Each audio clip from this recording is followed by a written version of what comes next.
permanecer dessa forma. Agora, também conta o fato do São Paulo estar aqui no lugar, em antepenúltimo lugar, também claro que tem responsabilidade do próprio São Paulo em estar nesse buraco. Ganhar da Portuguesa tinha que ter ganhado e acabou, não à toa, o Palmeiras o Palmeiras vai se classificar, é o primeiro colocado do campeonato, está ganhando de todo mundo, mesmo o Corinthians, enfim. Perfeito. Só para, concordo, é que assim, no estadual de São Paulo, se o São Paulo tem 3 jogos como o Flamengo teve, contra pequenos e faz 1 ponto, ele está rebaixado. Certo? Ele só tem uma chance de falhar, ele já falhou, ele não pode falhar mais. Sim. Né? O Flamengo falhou em 3 jogos, por exemplo, só para dar uma ilustrada nessa circunstância. Sem dúvida. Claro que a tabela do São Paulo, todo mundo reconhece que é mais difícil, é pegar Palmeiras e Corinthians fora, mais o Mirassol e tudo mais e tal. Só que aí perdeu da Portuguesa, fez as barbeiragens todas que fez e para se meter nesse buraco que está, tem a pior defesa do campeonato, enfim. Aquela história que a gente estava falando, né? Tudo que está acontecendo no São Paulo, evidentemente, está influenciando dentro de campo. E nesse cenário é que o Rafinha foi anunciado como gerente esportivo do clube. A gente estava explicando aqui, é esportivo, mas não é de futebol, é no lugar do Muricy, mas não é bem assim e tudo mais. E aí, o contrato, a gente tem essas explicações aí, o Guilherme Xavier e o Valentim Furlan contam hoje no UOL que o contrato do Rafinha não tem multa e nem prazo determinado, então ele está chegando lá para pagar um incêndio e ver o que acontece. Ele vai ficar no lugar do Muricy Ramalho, mais ou menos, pelo menos, que era coordenador técnico. A ideia da direção é que o ex-lateral tenha mais poder em algumas decisões e atue como elo entre vestiário e diretoria. A contratação dele também acontece 2 dias depois do Crespo perder o jogo para o Palmeiras e na coletiva fala assim, olha, não tem ninguém. Aqui não tem o Muricy, o Casares foi embora, o fisioterapeuta sumiu, o salário está atrasado. Esse negócio pegou mal, Danilo. E aí o Rafinha, antes mesmo de ser anunciado, antes mesmo de ser apresentado, ele vai dar uma coletiva hoje, falou, não cabe discurso de fracassado, de já entrar sofrendo. Não pode acontecer. Eu confesso que eu me espanto com esses caras, acho que é o poder da palavra. Olha, não vamos ser fracassados, hein? Pô, a partir de agora vai ganhar do Flamengo, vai ganhar de todo mundo. A partir de amanhã se segura que agora vai. É o poder do pandeiro, né? Mas assim, só uma breve frase aqui, eu vi o Macis falando, né? Não estamos com salário atrasado, o que estamos atrasados é a imagem. Só uma coisa, gente. Eu não consigo entender quem eles querem enganar, e aí eu tô falando do Macis, mas todos os outros dirigentes. É o modo Casares de contar as coisas. Todos os outros dirigentes. Não é o salário, é a imagem. Para explicar, o salário do jogador ele é dividido em carteira e PJ, pessoa jurídica, nota fiscal. O PJ é a imagem, isso faz parte do salário. Você ganha 1 milhão, você pode dividir pela lei 60-40. Então você ganha 60% na carteira, 40% na imagem. Isso é o salário. Não tem essa de, não estamos com o salário atrasado, estamos só com a imagem. A única grande diferença é que legalmente, juridicamente, é mais fácil você atrasar o pagamento de uma nota do que atrasar o pagamento da carteira e do FGTS. Isso. Essa é a diferença. É só isso. Mas só isso é o salário. Não importa. Então assim, não estamos com o salário atrasado, estamos com a imagem. É uma cascata gigantesca. Mentira. É imagem e salário, carteira, é tudo salário. Não importa. Então, pelo amor de Deus, dirigentes, parem com isso. Não existe falar, só tô com imagem atrasada, tá? Isso para começar. Agora, o Rafinha, o Tironi, para mim, ele é uma completa incógnita. Eu não sei se ele vai chegar e vai mudar o ambiente do vestiário. A gente sabe que quando ele era jogador, ele era líder de vestiário.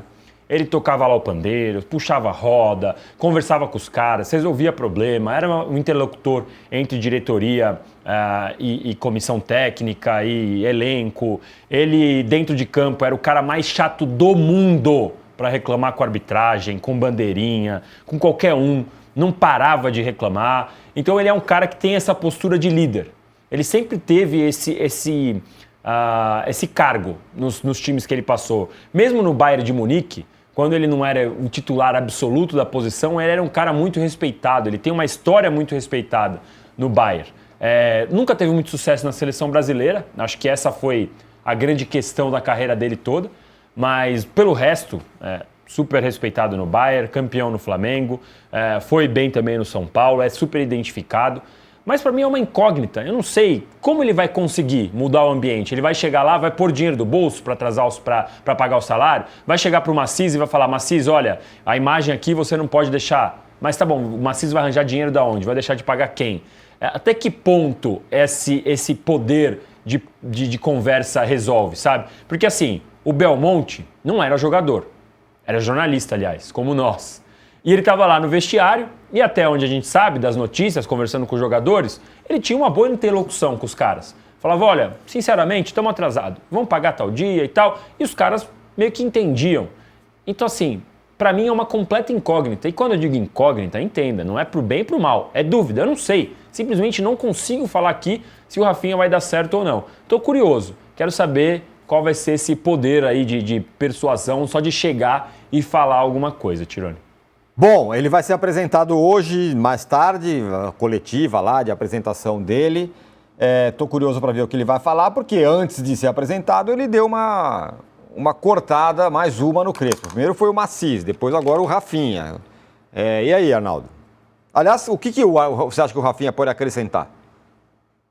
Ele já acrescentou, antes de ele ser apresentado. Porque, na verdade, não é exatamente a função gerente, coordenador e tudo mais. Um elenco de futebol, jogadores de futebol, ainda mais num caos de liderança, eles precisam de anteparo. O Rafinha é um anteparo, né?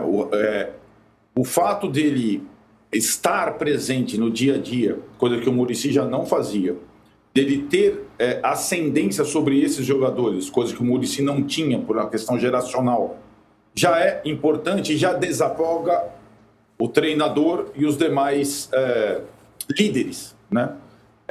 Lembrando que, curiosamente, depois do Rafinha, o São Paulo teve como principal líder do vestiário o Luiz Gustavo, que foi, entre aspas, desligado também, por falar a verdade, como o Crespo.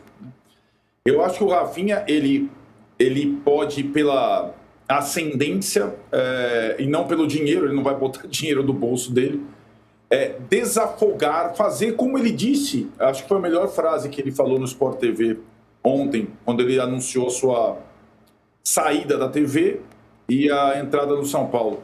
Fazer com que os jogadores pensem só no futebol, só no campo. E o técnico também.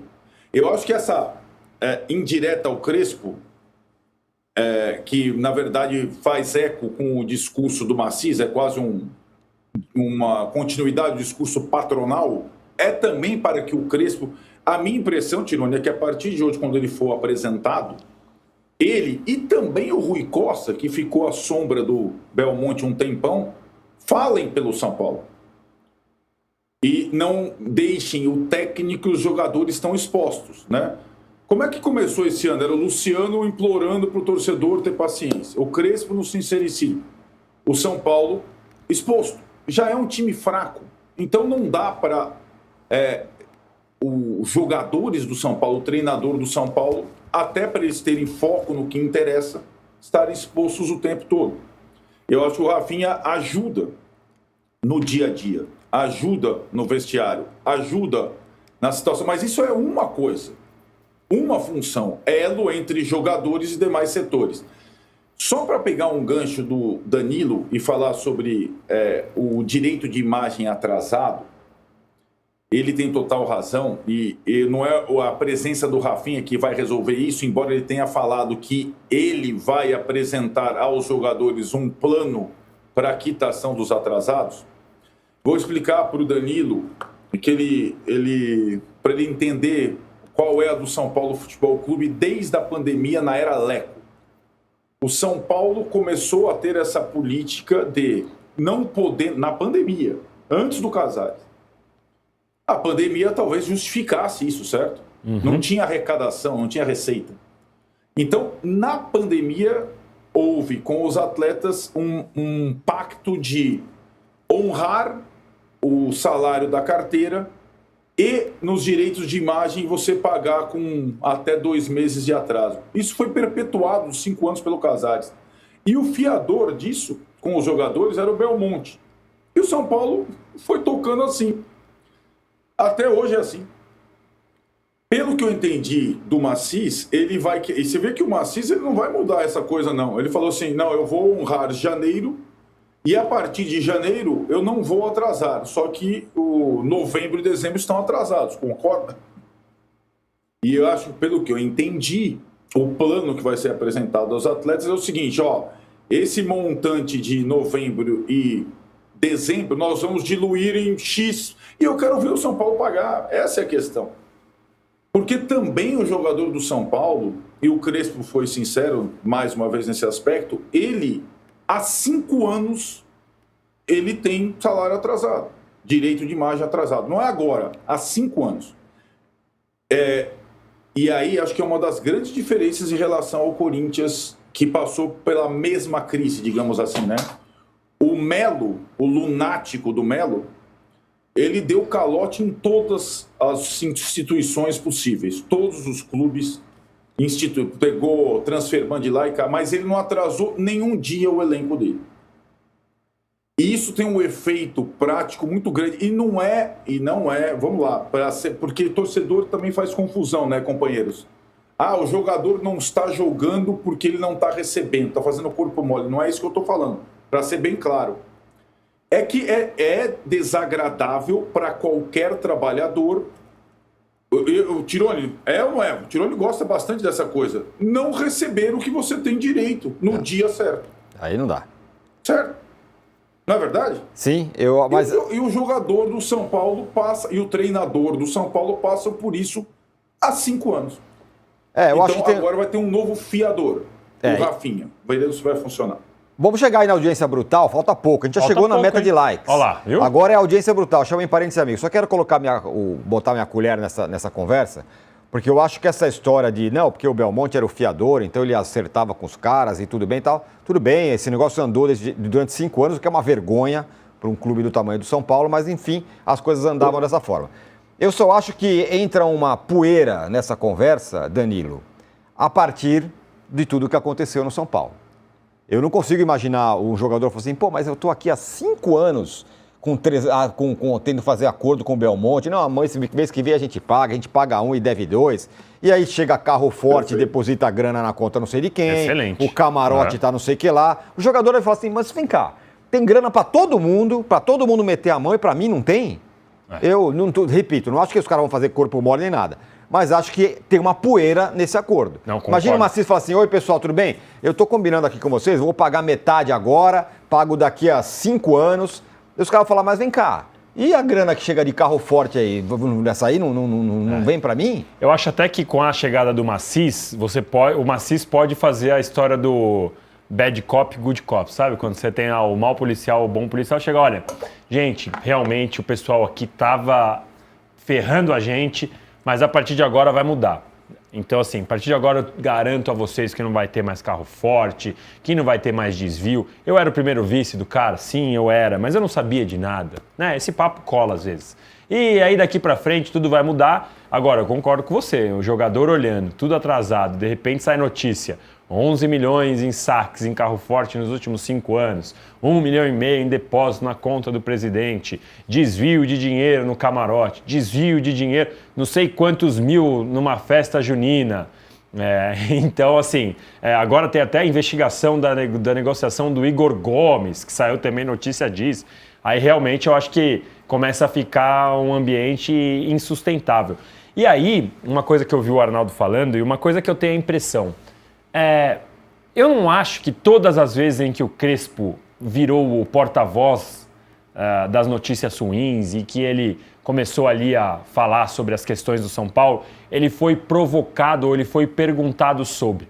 Muitas vezes ele tá ali na parede, ele fala, olha, realmente o time jogou mal, o time jogou tal, mas, pô, eu não tenho diretor técnico, eu não tenho não sei o quê, não é que alguém chegou e perguntou para ele, e aí, o salário tá atrasado? Você entende? Então, assim, eu acho que ele também tá numa defensiva de também mostrar. Então, assim, pode ser que o Rafinha passe a falar, mas eu não acho que se o Rafinha vai chegar e vai falar disso, o Crespo vai automaticamente parar de relacionar essas questões. Eu acho que, eventualmente, ele vai continuar falando.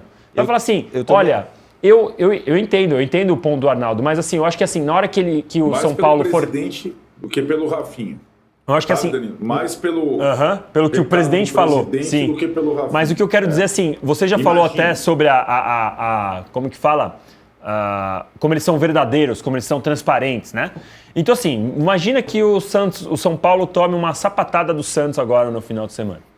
E aí já chegou o Rafinha, o Maci já deu o recado, e o Crespo vai falar, pô, de novo eu vou ser cobrado, vão falar que meu trabalho é ruim, que eu não sei escalar, e uma hora ele vai falar, pô, a gente tá tudo aqui atrasado de novo, o Rafinha acabou... Entendeu o que eu quero dizer? Que eu acho que às vezes ele também tá numa defensiva, e que às vezes também é até uma situação semelhante o que às vezes eu vejo no Palmeiras. Pô, o Anderson não fala, mas muitas vezes o Abel fala das questões, dos problemas, porque ele quer. Perfeito. Ninguém chegou pra ele e falou assim, você tá sem contratação, você tá com... Ele chega e começa a vomitar lá pra se defender. Então eu acho que o Crespo também faz isso. Às vezes ele tá vomitando pra se defender, não necessariamente querendo expor o São Paulo nesse sentido. Olha, bom, o adversário do São Paulo nesse começo de Brasileiro é o Flamengo. Se o São Paulo está nessa lama que a gente está vendo, o Flamengo é exatamente o contrário.